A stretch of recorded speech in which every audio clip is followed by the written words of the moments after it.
Hey guys, it's Pete from Pete for Anxiety here, the mental health podcast, breaking the stigma that mental health is talked about again. Welcome in today's episode. Before we get started today, we need to cover a few things really quick. Let's talk about the Pete for Anxiety Patreon first off. It's only $1, guys. $1. What does $1 get you? $1 gets you into the exclusive episodes I am recording currently. I'm actually focusing on certain different diagnoses of things to show you guys what it actually looks like as it manifests in a person. So why not for $1, judges? Yeah, they said $1. I just checked with them too. See, they said it was okay. It was $1 anyways. Let's also talk about the Oracle Talk Radio Networks app. In case you can't be here live listening to me, watching this video, supporting the show, you can listen to it on the radio app. Why not?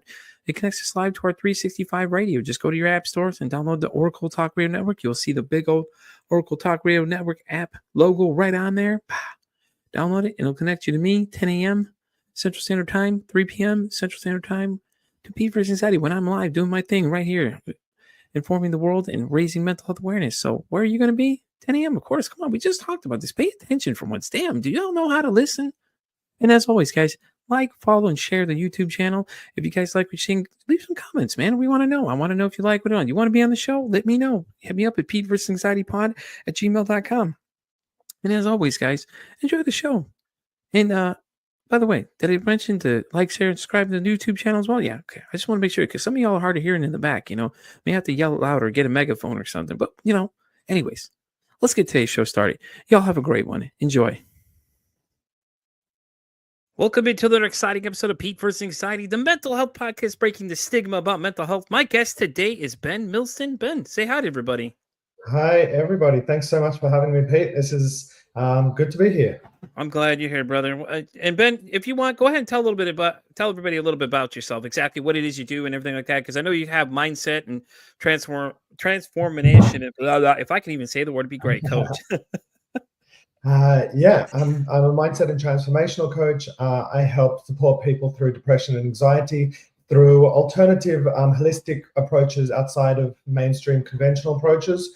And I pretty much got to where I'm at after about a decade and a bit of heavy depression, substance abuse, attempted suicide. I was, just my day-to-day was just filled with negative self-talk and destructive self-talk, low self-worth, no confidence. And it got to a point where I either ended it on my end or I ended the pain somehow else.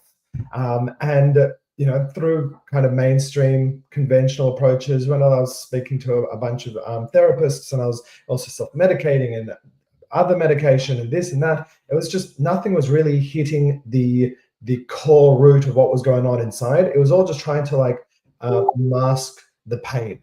And so I think, when we look at depression, when we look at anxiety, a lot of people think, okay, that's the problem. But I think, that's not the problem. That's the symptom. There's something else going on behind that we want to try and heal. And so when I got to a point where I was like, I don't actually want to end my life. I just want to end the pain I'm going through. Then I happened to find my first self-help book. And that kind of took me on a path, which has now been about 10 years as well, of just heavy, self-development, self-discovery. That's led me to pretty much where I'm at, where as of fairly recently, about a year and a half ago, I realized, okay, I now have like a decade long worth of courses and books and, things under my belt that I've done for myself. And I can really help other people go through similar processes to, overcoming their heavy emotions. Because at the end of the day, I think, when we're all here to help one another, like we're all going to benefit. So.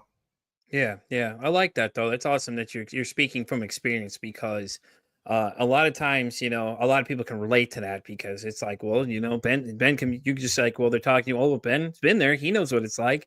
And I think that's great though when you hear a lot of people that are in this field and things like that are doing these great things and coming up with these new techniques and things have all gone through these kind of things. So people can relate to that. And I think that's the greatest thing about it is when you share your story with people start to relate a little more because they're like, well, hey, he gets it. He understands how I feel. He understands these feelings of, just self-doubt and whatever else your head is telling you at the time, and things like that. And it's great though, and I was doing a little research. I was looking on your website and everything. I saw you had all the courses and stuff. I'm going to check one of them out though, for sure. Because I was like, hey, let's check it out, see what's up. Cause I'm kind of curious, And I'm a very curious person when it comes to a lot of this stuff. Even I'm not against anything, honestly. I'd like to check it all out, try it all, see it all, because I'm like, how are you going to know until you try? You never know. It could be something that works for you better than traditional therapy does. And like you were saying, you were self-medicating and things like that. And it's a lot of times that's where addiction comes from too, is that we're trying to fix the problems, or you're trying to fix whatever the cause is of your depression, and I think it's great though. I like your approach to it though, honestly. I think the way you're looking at it is a fresh approach, and I think it'll reach a lot of people that way. And it seems like it has. You said 10 years plus now, all this experience you have, you're sharing things. So it's great though to hear that you're getting somewhere with it. It's hitting home with people, and that's always a great thing to feel, isn't it? Yeah, 100%. And I think, I've spoken to so many people that have kind of said that they, been with a type of therapist. I was actually speaking to someone yesterday who said, they're seeing a psychologist, and she's like, I don't know why I'm still seeing them. Like, I'm walking out, more upset than when I'm walking in. Mm-hmm. And I'm not trying to denounce therapy or counseling or psychology. I think that these are great tools for the type of people that resonate with them. And I think that they're amazing for, specific types of people. But I think that they are not great for everyone, just like schooling education isn't, how everyone learns, how everyone, wants to educate themselves. And so rather than it coming back, like I know for me going through school, if I couldn't go through the schooling education, then I was obviously stupid and I was dumb and I couldn't do it. I couldn't succeed, And so I think a lot of people who don't resonate with mainstream approaches, if it doesn't work for them, it's because they're incurable. It's because, their anxiety is too bad. Their depression's too bad. It's too much for them, rather than, well, maybe we just need to look at a different approach. Yeah, and that's a great point, though, is that, that when people try things, then they get discouraged and they're like, well, there's no help for me. There's somebody out there that's going to help you that likes what you're doing, and that's the great thing about your approach is that, you're going to reach somebody at some point. Someone feels the same way you do about it. Like, well, hey, therapy don't work for me. And I'm the first one to tell people, like, I go to therapy. And I'll tell people it ain't for everybody. Just like, religion ain't for everybody, just as, spiritual stuff isn't for everybody. Listen, if it's not your cup of tea, hey, listen, that's cool. That's awesome. But don't discard it until you've tried it. Like, give it a shot, see what you think. If you 100% don't like it, then hey, listen, at least you gave it a shot. You can say, hey, I tried, it didn't work for me. I went with this approach or I went that approach, and that's the great thing about having people such as yourself, Ben, is that I try to get as many different people on here as I can. So we can expand the horizon to people, let them know, hey, listen, traditional therapy is great, but hey, what about something else? Maybe this doesn't work for you, but say what you're doing works for you. Or one of my other guests are doing, you know what I mean? That way we can connect everybody and help everybody out that they can get some help for something, because at this point it's becoming a problem that mental health isn't talked about enough. And that's the whole point of this whole podcast, is just to get people out there, share their stories, get people like yourself out there so people know, hey, Ben's out there doing this. Maybe that's something they like, hey, I want to try that. I want to try that. And you know what I mean? Like, at this point, like what more do you have to lose? I mean, if you tried traditional therapy, doesn't work for you, if you're afraid that they're going to just start trying to cram medicine down your throat, then okay, well, there's other approaches like Ben's approach to how to do it, change your mindset and things like that. I'm assuming that's what your mindset part of your thing is, right? You're basically changing their mindset of how they look at things. Yeah. So pretty much like one of the biggest things that I realized for myself was when I was going through, all this stuff, and there was a moment that I remember that I realized, okay, the way that I'm perceiving my world, the way that I'm perceiving myself, this is what's causing my anxiety, my depression, my overwhelm, my insecurities. It was my perception on what I thought other people thought of me, or what the world thought, expected of me. It was my perception on, the way that I felt life needed to be. And if it wasn't that way, well, then it was causing me to feel a certain way. And so I realized, okay, well, if it's my perception that's actually causing these emotions, because at the end of the day, two people can experience the same kind of situation. One person gets offended by it and the other person doesn't. One person becomes resilient, the other person feels victimized. And the reason is because of how they're perceiving that type of situation, rather than the situation itself being a bad or wrong or damaging situation. And of course, sometimes it can be, but it's how we perceive it, how we internalize that situation, that then helps, define, well, what kind of emotion we're going to feel from it and what kind of behavior are we going to take based on that emotion. Yeah. And so And so when we look at, our mindset, which is essentially just our self-talk, the way, that inner voice in our head, and we look at our belief systems, the things that we believe to be true about ourselves, about our life, about the world, the way that things are, and we analyze these things, then we can see, okay, well, your self-talk and your belief system, that makes up your perceptions. And when we look at, oh, I'm perceiving the world XYZ, well, then it's going to make sense to be feeling XYZ. Yeah. But if you shift the way that you think and you shift the way that you believe to something else, and there's techniques and whatever for this, then you start thinking and believing ABC, perceiving the world through ABC, and so you start feeling ABC. Yeah, And so I that, get that that completely. those emotions change, those feelings change, and then the behavior changes. Essentially, your life, shifts. Yeah, because you're taking a different perspective to what life is. And the way you're looking at it is you're approaching it from a different side. You can go the way you've been going and continue dealing with it, or you can go this path and decide. And I do that myself a lot with things. I'm like, I really think about it and I'm analyzing things as people are talking to me. In my brain, I'm doing exactly that. I'm thinking, okay, well, I could go this route the way I've done it and it not end well, or I can go this route and just take the high road and decide, this is just not worth putting the energy into and just not even give into it and go with that one. And that's usually when I've been choosing. But I've had the occasion where you're upset and you're not thinking straight and you go with the wrong route. And obviously, we're all human, we make mistakes, it happens. But that's the way I've been looking at it, just exactly the way you explained it. Because I'm looking at and I'm looking at like, oh, this, and we go just the passive road and be like, you know what? Is it really worth putting my energy into this? Say somebody gets you mad. Is it really worth getting mad? What are we really mad about in the beginning of this conversation? You know what I'm saying? Like, you don't agree with my opinion. Okay, well, welcome to being a human.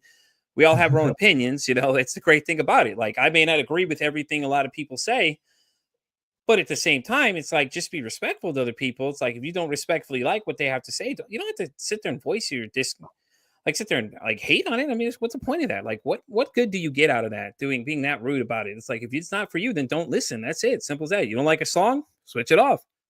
There's so many different things out there. It's like TV shows, same thing. You don't like the TV show, turn it off. There you go. And it's crazy that people spend the energy to just be so negative about things, and they just have to comment about things and go, well, oh man, I just feel like I got this urge to just go ahead and start typing something nasty to people, like in like TikTok for one, man. God. Yeah. If you And go through and read some of those videos, man, I'm telling you, man, the comments in those videos are terrible sometimes. It's like, what is wrong with y'all? Like, yeah. go do something better with your time than sitting here and making these stupid comments. Now, I've done that before, and I'm not going to say I'm perfect. I've made stupid comments before. So I can tell you from experience, some of the stupid things that you say to people, it's just like, what good are you getting out of it at the end of the day if you really think about it? Okay, you may think you're funny in the time, it may feel good, but at the end, man, you start thinking about it and you're like, yeah, I don't know if that was a good idea. That's bad karma. Now I got this bad energy following me around because I was being negative when I don't have to be negative. There's no need for that. Yeah, and I think you brought up a really good point of the idea of that. There are going to be people that disagree with your opinions, fine. And then there are going to be people that voice that in a disrespectful manner, and they're going to badmouth your opinion. I think taking that kind of a step further is just recognizing that these people, they're just trying to get something out of you. They're trying to build their own self-worth. They're trying to feel good about themselves. There's a reason why they do it. And I also used to do it when I was younger. And you may relate to that, just trying to feel like, hi, I can say anything online, I can badmouth you. I'm a big man. I can do this. I can do that. You get it. You get it. Yeah. Especially those Call of Duty lobbies, man. Like, I like to refer to the Call of Duty lobbies. Yeah. Yeah. And when we recognize, okay, there's a reason they're doing that, and they're just trying to build themselves up. Well, then, rather than being like, oh my God, they disagreed and they said something nasty, it's more like, well, I actually feel really sorry for that person. That brings in that compassion to, well, it's actually, they're obviously suffering and struggling internally, and they don't know how to deal with it other than try to put everyone else down. The classic kind of bully who's just like, you look at a bully, and why is he putting everyone else down? Because he feels bad about himself. He feels, low about himself. So it's just like, okay, not only can you have your opinion, but like, I feel sorry for you. You're obviously like, feeling really, really down and bad about yourself if you're going to write something stupid like that. But Yeah, and it's I think people forget that too, that before the internet was there, it was harder to reach people. You'd had to physically tell somebody in person, but now with the internet, I think it's just Oh, it's just rough out there, man. It's rough for even kids to be out there on this thing nowadays. And the things of people just being nasty to each other, and like they don't realize the mental effects it's having on kids. So like they're saying these nasty things to little kids, and it's like, what satisfaction are you getting out of that? I'm like, I once again, I've been there, I done it. I can't say anything other than I'm sorry that I did it. I feel regret completely of doing it, and when I look back on it, I'm not proud of it. I've said some hard things before. I've done some hard things before, and it's just like the internet is great. At the same time, it's a very poisonous place because, places like Facebook and these online games, now they're policing them all of a sudden when they should have been doing this a long time ago, because the things we were saying in the 90s, like, and I know people get like, I don't understand, a lot of younger generation don't get it, but it was horrible. We said the worst things to each other possible, and you didn't get banned. Nowadays, you could say like one or two words wrong, and okay, done, banned. You're stopped. You're not on for. You can't communicate with somebody for X amount of days, and things like that. And myself, I've gotten that in trouble for that too. Because you get heat in the heat of moment, you start getting ramped up, and you start talking crazy, saying stupid things. And I got caught a couple times saying stupid stuff and just doing things I shouldn't do. And it's just like, it's not. I feel terrible about it afterwards, because you think about it because you're in the moment. You're not thinking about it. Your head you're just tunnel vision it going down there. And then afterwards, it's like, what did you just gain from talking like that? And my wife likes to check me like that all the time. She's like, what did you gain from that? I'm like, nothing, nothing. And it's like, and me and my guest earlier, she was actually a transformational coach as well, too. She and I had a conversation about that. She was like, your partner is your harshest critic because they're not there to be your friend. They're there to tell you when you're fucking up. And I'm like, I feel that. I feel that I did a bad thing, and she's just like, "Well, how do you feel? You feel good about that?" It kind of like the feeling she gives you is like, "Are you feeling good about what you just said to somebody?" I'm like, "No, no, I'm not." So why are we doing that? So stop. You need to stop doing that. And she'll get mad at me and tell me, you need to stop. And it's like, I get caught in the moment. So sometimes I got to take a step back and be like, "Whoa, hold on. We need to chill out. I know we get competitive, but sending these messages to people aren't going to get you anywhere. It's going to make you look like a complete idiot. One, two, you're going to look like the biggest a-hole ever. But what are you gaining out of it? Nothing, because you're mad about a game. It's a game. At the end of the day, it's a game. Like it's going to happen. Like anything. Well, I mean, I get excited about football too, but I mean that's a little different. I don't let it ruin my day like some people. But you know what I'm saying when I say that, right? Because it's just like it's weird. Because like I always hear it's a game, and like normally I don't think about it that way, but she's always says that to me too. It's just a game. I'm like, yeah, it's true. It's just a game. Yeah. So, but yeah, anyway, so Ben, so what have you been doing so far? Like, I know the 10 years you had experience. I see you have your own company. Is that what I've read, right? You're a CEO and owner of your own company, right?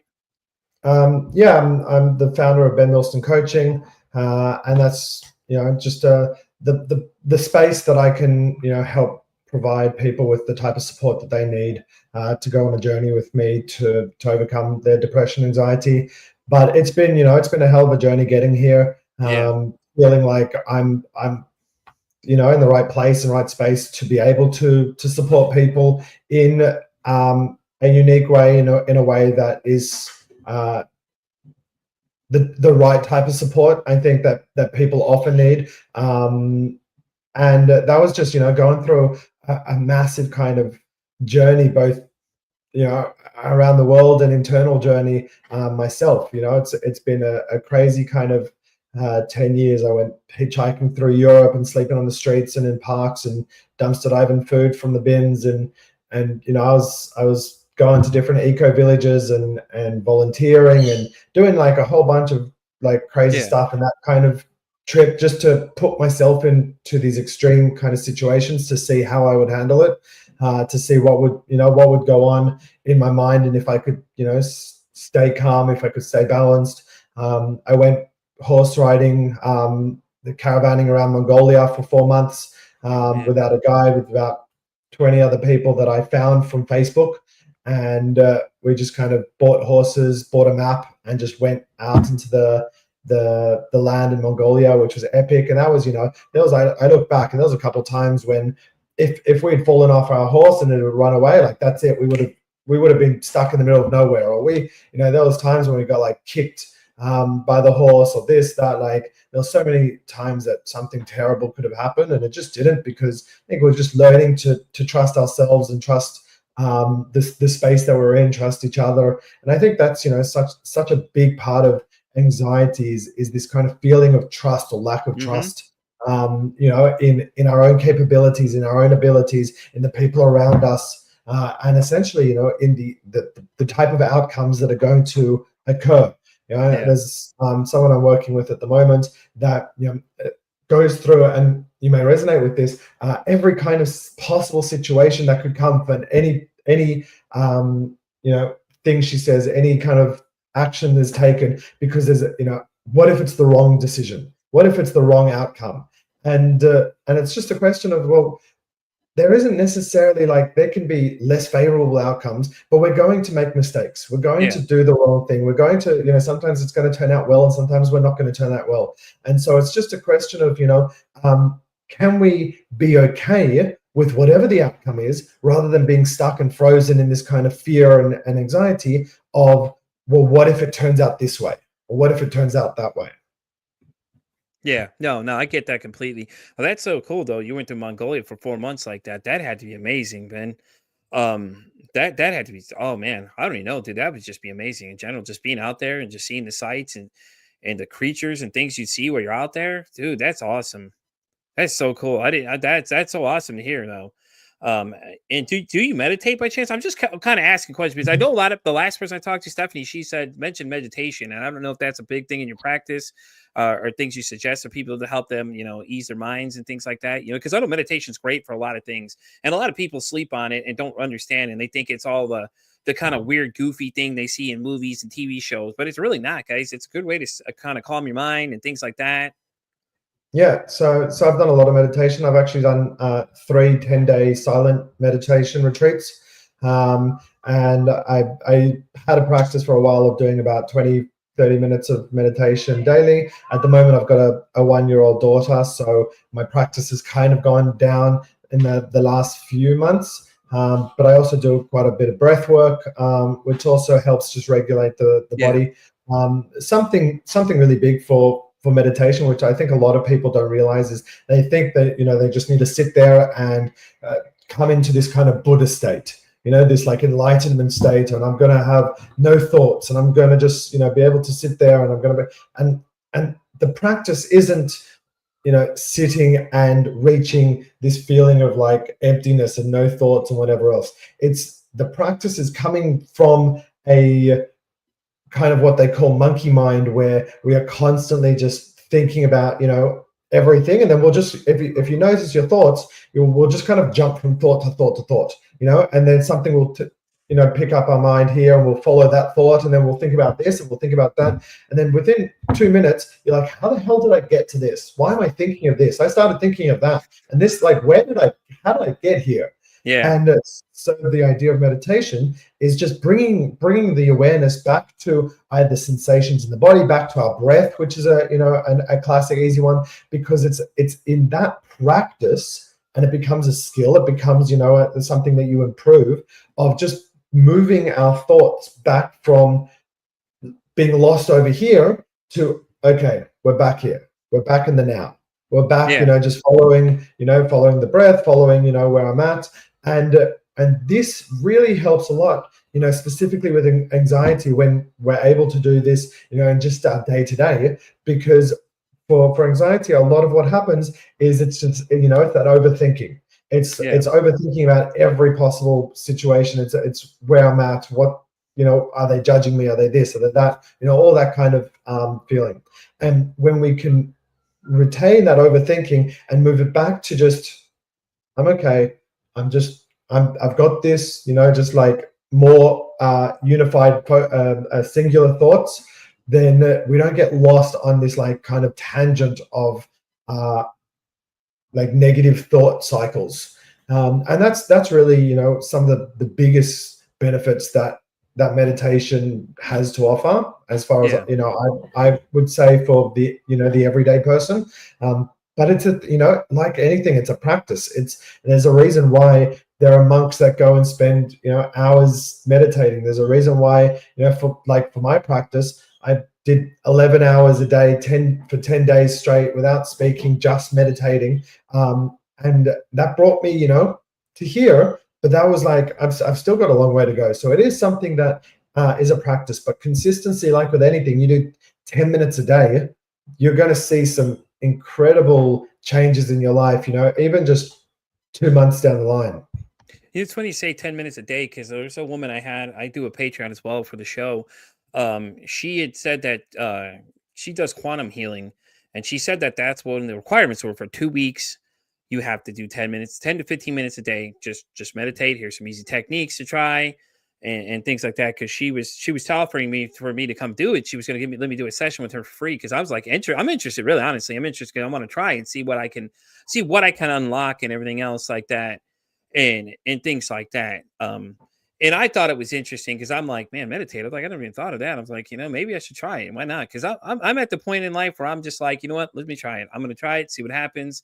If I don't like it, it's not for me. Not going to hate on it. Going to just say, well, wasn't for me. Give it a shot. Just like I tell everybody else, practice what you preach, basically. Like, I'm going to ask you to do it. I'm going to try it too. I'm going to let you know what I think, if it's not for me. But I'm definitely going to try that and everything else like that. So, sorry, got caught in a thought there. But anyways, and I think that leads off into a good segue of I see Ken's asked, yep, I was getting right to that one. You got it, Ben. You're right on top of it. Meditated before, and so I think that's a perfect kind of segue into that. That what's really important with meditation and really anything when we try and get into it, it's not something like I'm going to sit down twice and if nothing happens, then it's not for me.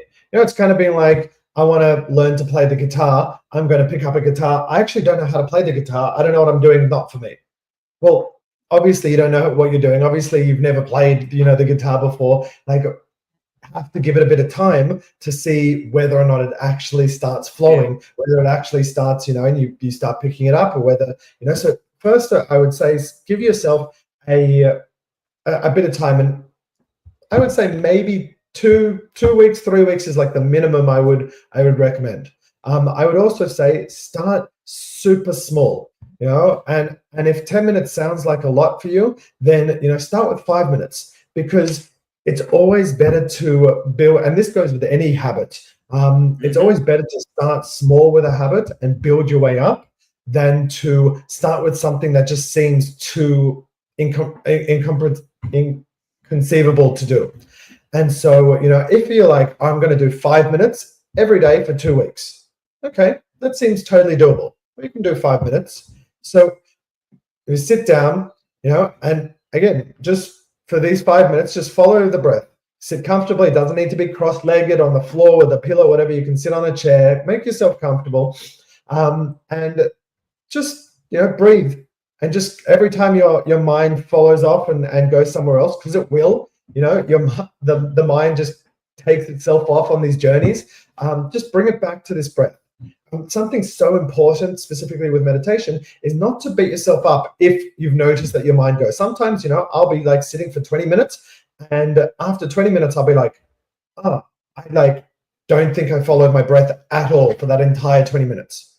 It's okay. It's a practice. Just, find that compassion for yourself and come back to, okay, then tomorrow I'm going to just focus on that breath. I'm just going to keep coming back to that moment. And that becomes the practice. If it is easier to, put on some soft music, and I recommend not like sound or whatever, but like binaural beats, something that's just got like a nice frequency, that could help. If you want, to try guided meditation, and that, will help just like focus your attention on what someone is saying rather than trying to, then do a small, short guided meditation. There's heaps on YouTube. But yeah, the biggest thing I would say is start small.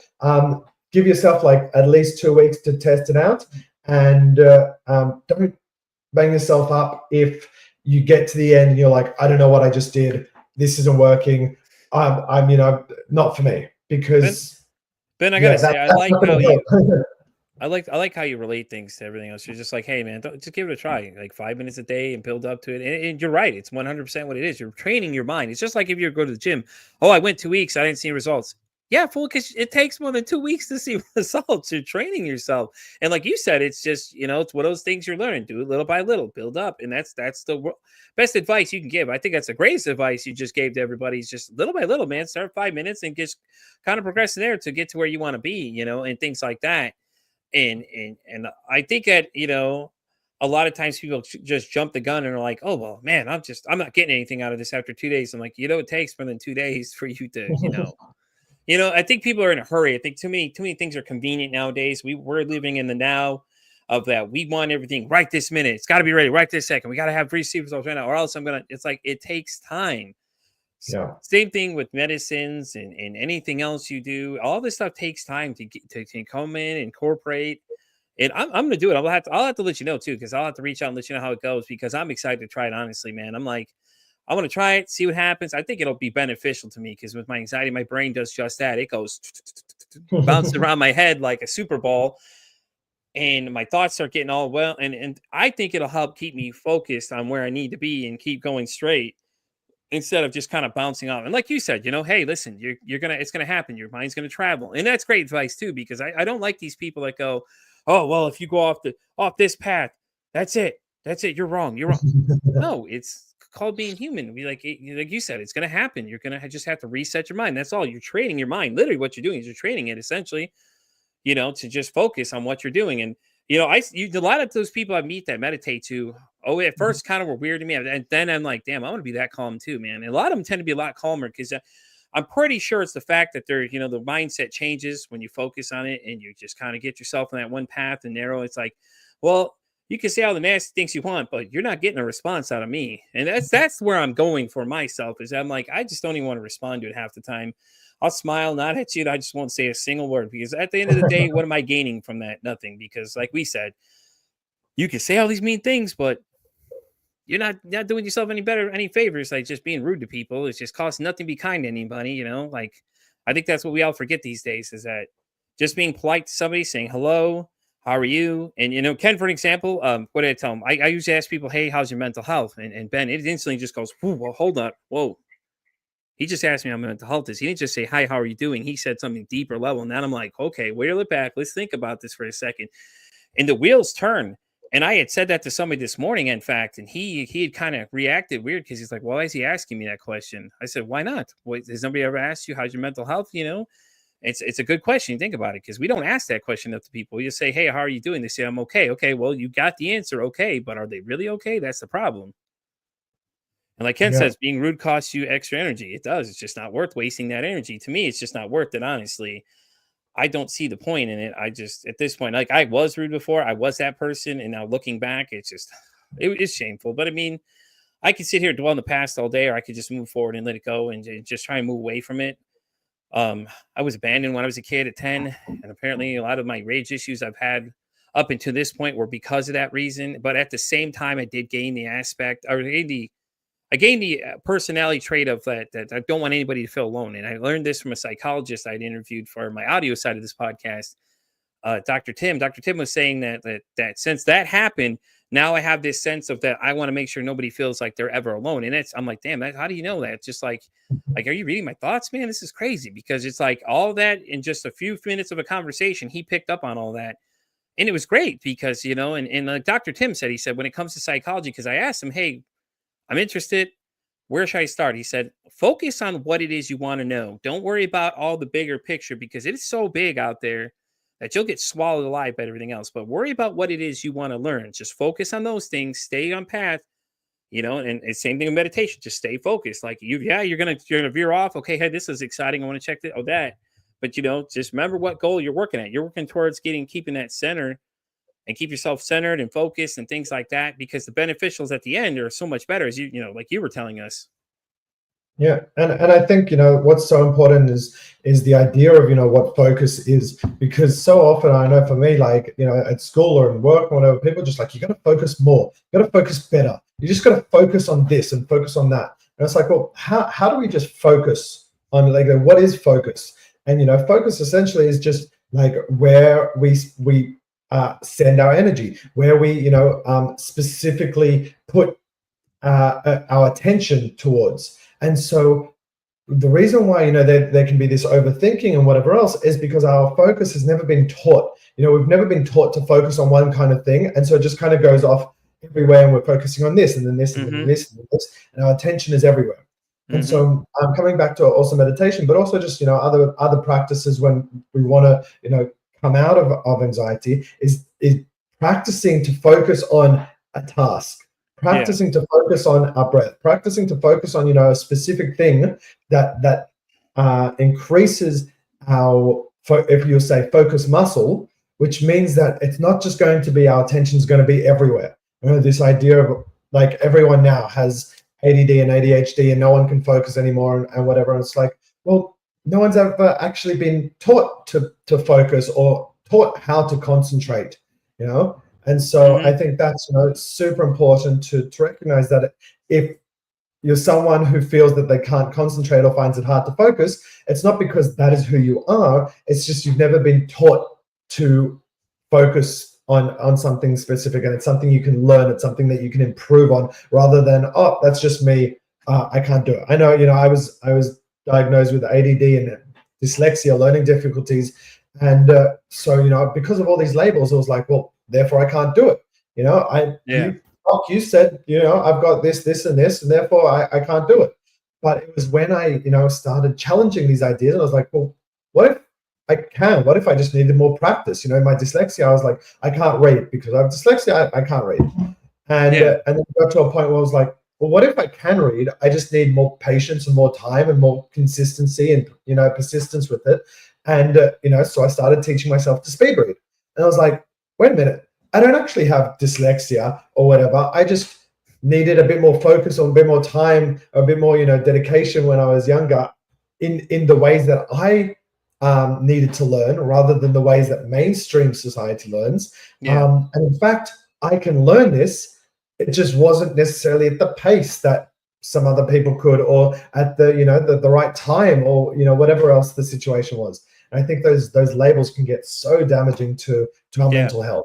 Yeah, and that's the whole point of this podcast too, is that we're trying to break all those stigmas, people thinking things, and explaining what exactly it is, and having people that actually experience these things, let them know, hey, this is what I deal with on a daily basis. You may have seen this or you read that, but that's not what happens. This is what's happening, I can tell you. And everybody's different. I get that completely, and that's the great thing about it. But the idea is just to try and get as many people to share their stories so people can understand that this is a whole nother big picture here. And what you're looking at is, yes, it has a label, but what does it look like actually? We could read labels all day. That's great. But what does it look like when someone has these things? And that's the great thing about it too. Sorry, I'm reading Ken's comment over here. And Ken makes a point here. He says, need to quit with excuses. You're just enabling yourself instead of fixing yourself. Yeah. And I think that's really it. And that goes on to as well the ideas of what we were saying before, of like being rude, and like, what does that get you? And like, being negative, what does that get you? Because at the end of the day, these kind of like what we call self-sabotaging actions are these actions that we do subconsciously, because there is a part of us that thinks that it's actually going to benefit us. It's like the being rude or being negative or being that bully or whatever. There's a part of us that thinks, if I put someone else down, therefore I must be bigger than them. I'm better than them. I'm, greater than them. That gives me worth. And so there's a part that, of their mind thinking this is beneficial. But then afterwards, it's just like, did that actually help? I was like, no, it didn't, because it's self-sabotaging. And so there's that kind of, it's like the excuse. It keeps, you from doing the things that you want to do, because I'm afraid that people will judge me. I'm afraid of speaking up. I'm afraid of, failure. I'm afraid of, X, Y, Z. And it's like, all right, well, these are excuses, and these could be, fears and whatever else, but are you going to get the life that you want? Are you going to become the person you want to be? Are you going to do the things that you want to do if you keep making these excuses? So while these excuses are like, I'm going to keep myself safe in this, safe bubble, in this comfort zone, well, then you're not going out and living the life that you want. Exactly. That's a good point too, because if you're afraid of everything, you're not going to experience things and things like that. Okay. But guys, we're going to get close to wrapping this up today. Ben only had 45 minutes to this interview. We are really grateful that he did come by though, because it's always great to have guests on the show. So Ben, let's just get to the point here. Do you have any socials or anything anybody can find you at in case they want to reach out? I know your website offered a free 60-minute consultation, I believe it was, or a phone call with you yourself, which is kind of cool, honestly, because that's really cool, because you get a little taste of what you're about to get into and things like that. So go ahead and plug away.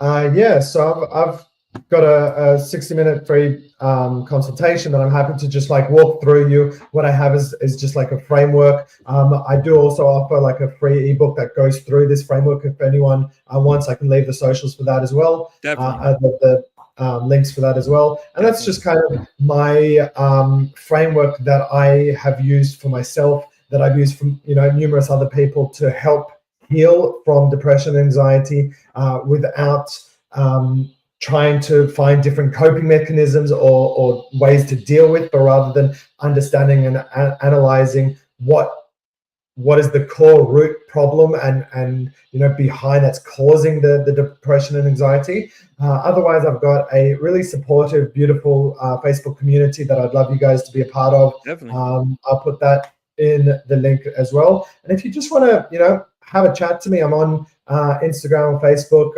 You can look me up. We'll put those in. But yeah, I've got some great freebies in the Facebook group. We've got free trainings and whatever else.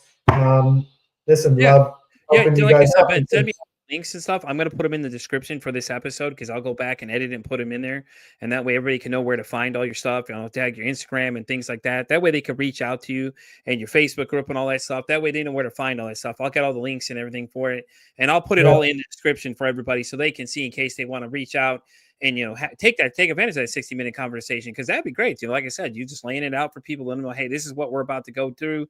And things like that. And I think that's a real great way to get people to understand that, hey, this is my point of view. If this is what you like, this is how we're going to proceed with this thing. And that's great too, because, like we were talking about, it's better for people to understand what they're about to get into versus people not knowing, like, they have their stigmas out there. People, this will break that stigma right away. This is exactly what Ben is going to be talking to you about. This is how it's approach. These are the things he's going to lay it out for you. If this is not your thing, okay, cool. Then you have a great day. Best wishes to you, and it's no sweat up your back, no sweat up Ben's back. You know what I mean? Ben's not going to be, his feelings aren't going to be hurt. I mean, it's just not for you. He understands that completely. Yeah, and one thing that I really love about these calls as well is I try to jam pack them with value as well. So even if nothing goes ahead, like I want you to leave with more than you came in with. I want you to leave with new ideas, new perceptions, new kind of a way of seeing something. Just so I've been there. I know what it's like, and it's a tough world out there sometimes, but it doesn't have to be. It doesn't need to be. And I think if I can just be offering you guys even just like a free hour of just kind of, and you come out that being like, all right, I've got what to think about. Fantastic, yeah, exactly. Awesome stuff. Yeah, because your story changes one person's life. You've done enough already, right there, and and it's great. So, and as always, like I said, I appreciate you coming, Ben. I really do. I know we had to cut this a little shorter than usual, but it's fine. Like I said, it was great. I'm glad I had you here. That way, you could let people know more about exactly what it is you do and the things you're doing out there, and that way people can find you too. Because if not, what's the internet for it for? We can't find anything. Yeah. Might as well be able to find each other.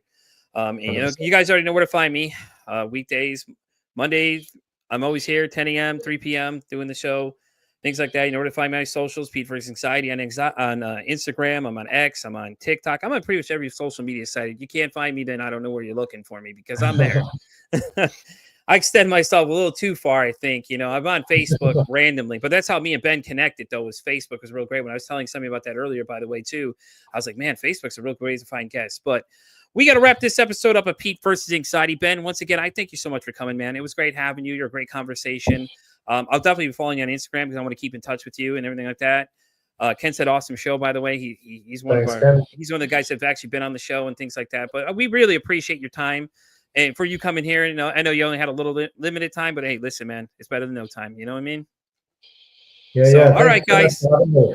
All right, guys, I'm going to let Ben go, and I'm going to sign off here. Guys, as always, this is Pete signing out. I'm going to say the usual tagline. It costs nothing, absolutely nothing to be kind to somebody. One kind act could save somebody's life, or hell, you could even make their day. I'll catch you guys next week, 10 a.m. Central Standard Time, and 3 p.m. We have a special guest at 3 p.m., by the way. Lucy Lenore of the band Hunter will be live with me at 3 p.m. Be there, guys. You know where to catch me. I'll catch you next time on Pete